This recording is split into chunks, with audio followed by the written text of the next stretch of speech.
Pour celles et ceux qui resteraient obstinément hermétiques aux œuvres de Barnett Newman, je propose deux portes d'entrée, deux artistes qui l'ont précédé sans l'avoir forcément influencé, mais dont la compréhension peut aider à celle de son art. Le premier, évidemment, c'est Piet Mondrian. Dans sa théorie du néoplasticisme, celui-ci limitait les moyens picturaux aux angles droits formés par les croisements d'horizontales et de verticales, ainsi qu'à l'emploi de couleurs primaires, accompagnées de blanc, de gris et de noir. Selon Mondrian, seul ce dépouillement radical pouvait en effet traduire les lois fondamentales de la réalité universelle. Le second, c'est moins évident, est Marcel Duchamp et plus précisément ses ready-made, ces objets manufacturés privés de leur fonction utilitaire par la seule volonté de l'artiste, dont on n'a voulu retenir que le côté provocateur. Bien plus intéressant, vous en conviendrez, est le rapport étroit du ready-made avec la civilisation industrielle, son architecture bien sûr, mais aussi ces nouveaux médias que furent le cinéma, la télévision ou encore la publicité.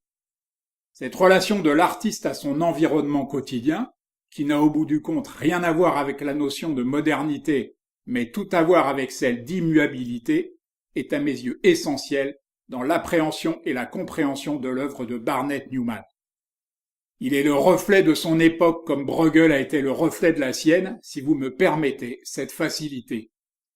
Né à New York dans une communauté juive polonaise pénétrée de sionisme, lui-même passionné de poésie et proche des idéaux anarchistes, il prit en main l'entreprise de confection familiale après le krach boursier de 1929 pour la liquider après le décès de son père, résolu à penser art, vivre art, être art.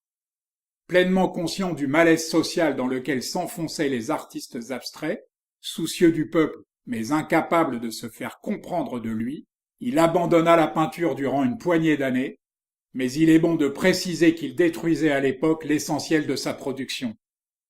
Newman reprit la peinture après la Seconde Guerre mondiale, avec une vitalité et une énergie inédites chez lui, brossant de vastes compositions marquées par la mort, mais empreintes d'un lyrisme singulier. Ce renouveau est en fait un nouveau départ, car il signe l'éclosion dans son travail de l'élément vertical, dans lequel on a voulu voir la trace du rayon de lumière des grands mystiques hébraïques, ce que l'artiste n'a jamais confirmé, bien qu'on sache qu'il en connaissait les textes. Regardez la série One Man. Le Barnett Newman nouveau est arrivé, il tient son affaire et ne la lâchera plus. Si à distance on a l'impression d'une totale économie de moyens, rien n'est plus faux. Frottis ou grattages élaborés concourent vaillamment à ce sentiment de sobriété paradoxale. Et puis il y a cette grande et récurrente blessure centrale que le peintre lui-même qualifiera de zip. Car Newman fut aussi bavard en écriture qu'il fut lapidaire en peinture. Le premier homme fut un artiste, écrivit-il à la même époque dans une déclaration qui fit Florès. Contrairement aux expressionnistes abstraits, soucieux de partager un contenu émotionnel, lui éleva la couleur au rang d'acteur à part entière de la peinture, la toile elle-même devenant un simple champ d'action, un terrain de jeu certes privilégié, mais dénué de vie personnelle.